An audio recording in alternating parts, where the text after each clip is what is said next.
Hi, everyone. You say hi, Pete? Hi. I hope everybody's having a great morning. We are here at the Dorsey household. Pete's trying to figure out how this is working. Okay, so I wanted to put a quick message out there about my pregnancy with Pete and where I kind of went wrong and why he was so sick. So for me, when I was pregnant, I looked at pregnancy as an excuse to eat whatever I wanted. I did give up like Diet Dr. Pepper because I had heard that caffeine was bad for the baby.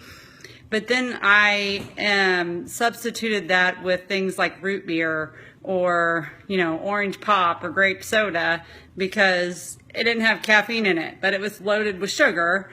And now that I know that sugar, one of those pops, suppresses your immune system for 6 hours, I know that I was damaging Pete's immune system. I ate lots of bread, lots of sandwiches, lots of pasta, lots of things that convert to sugar really quickly in your body. So like 2 pieces of bread will spike your blood sugars as quickly as a Snickers will. And so that's what I was eating. And I was eating the Snickers and the brownies and the cookies and all of that stuff, high-fat meals. What do we know about high-fat meals? Well, they constrict our arteries for up to 4 to 6 hours to 50%. And how does the baby get its nutrition? Well, through our blood supply. So if I'm cutting off my blood supply to my body, then I was cutting off the blood supply to his body. And so when Pete was born, initially he was okay, but he didn't sleep well at night. He had severe reflux, but we didn't even know it. He was aspirating, and we didn't know that either. And now that I know what I know, that like SIDS has been linked to reflux, that's really scary because he was refluxing and we didn't know it, and it could have cut off his breathing because he was aspirating. It affected his swallow to the point where we had to have him on thickened liquids when he was a baby, and so that he didn't, the liquid didn't go down the wrong pipe. He had severe pneumonia all the time. He was in the hospital at any moment. He would have respirations at 85 breaths per minute.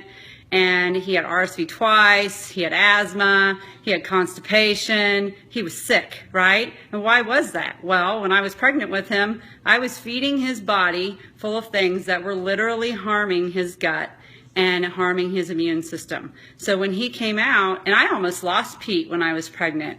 My hormones were out of balance, and so I had to have hormone injections in order to even keep the pregnancy because my body was not healthy. I looked healthy. I had lost a bunch of weight before I got pregnant with Pete, but I had done that through exercise and not through diet. And I had gotten down to I looked fit. I was about 130 pounds, strong, was doing Jillian Michaels, looked really healthy, but I wasn't. And I got pregnant, and then I looked at it as an excuse to eat whatever I wanted because I was going to gain weight anyway. And then I was feeding his body full of things that weren't good for his gut. So then, of course, he was sick all the time. And it took me 5 years to realize that I continued to make him sick by allowing him to drink pop and allowing him to drink Gatorade and allowing him to eat sugar every day because that was what it was in our cabinets, like Twizzlers and Skittles and bread and pasta all the time and all of that stuff, ice cream. And I didn't even know that I was actually harming my child. And so now that we don't have to be on albuterol inhalers and Miralax and omeprazole and, all of that stuff, Qvar for preventative or long-lasting inhaler, it's just awesome. But my passion is for all those of you who are trying to get pregnant. If you're a young woman who just got married and you are thinking about producing a child, just know that the state of your body's health is going to affect your child's health.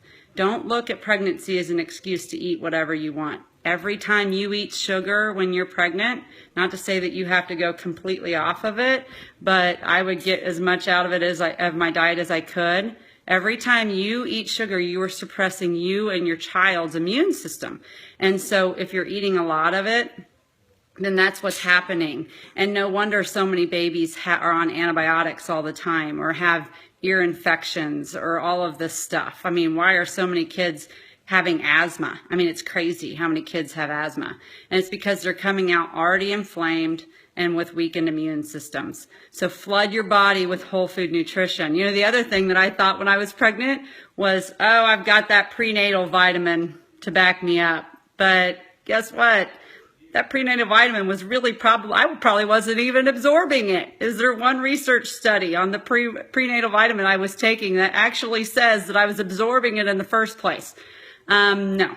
So double up on your Juice Plus. Use it as your prenatal, and drink 2 shakes a day. Get all that spinach in there and get all the folate you need, and produce some healthy babies, because I am tired of kids being sick. Okay, so this is how we affect future generations. And I am so passionate, sorry there's a fly in here, about helping kids have better health, because it just breaks my heart to see kids be sick. So that's how we're really going to impact the future of this country, because if we have healthier kids and then they turn into healthier adults, our healthcare system won't be overloaded with sick people. All right, love you guys. Have a good day.